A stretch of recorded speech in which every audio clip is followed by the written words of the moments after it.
Shalom. This week's Sedra KiTavoh.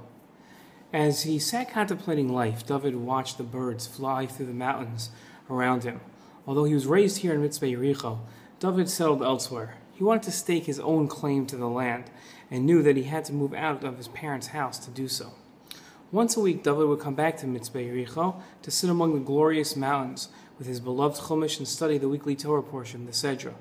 This week, David studied the command to tithe and take bikurim from our first fruits. David opened up his Chumash and read the command from the text itself. And pardon me for reading, but I want to make sure we're true to the text.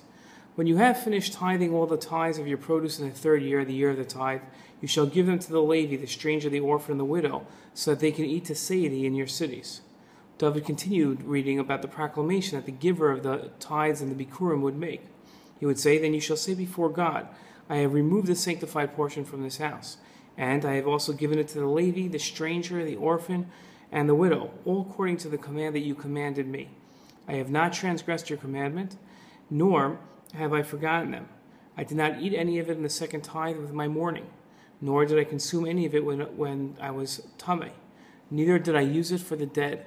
I obeyed my God. I did according to all that you commanded me." David was perplexed by one phrase in the declaration. I'm sure it perplexed you as well.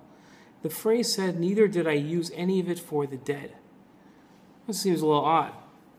David read Rashi's comment and saw that Rashi took this command literally, meaning that you didn't use it for a coffin or for shrouds for a dead person. The Ibn Ezra took a different approach, though, and said that he meant that the bikurim weren't used for idolatry, for avodah zarah. How could you use the money of bikurim or the tithes for idolatry? What would you hope to accomplish by it?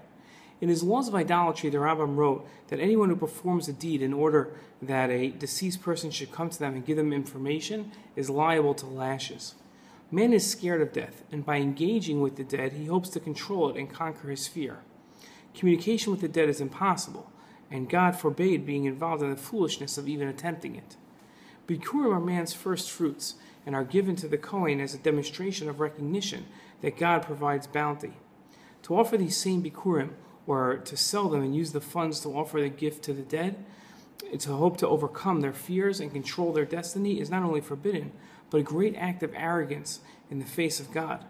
Man declares that he does no such thing with his first fruits, and his recognition of God is complete. It's a wonderful lesson from this week's Sedra, one that we should take to heart. Shabbat Shalom.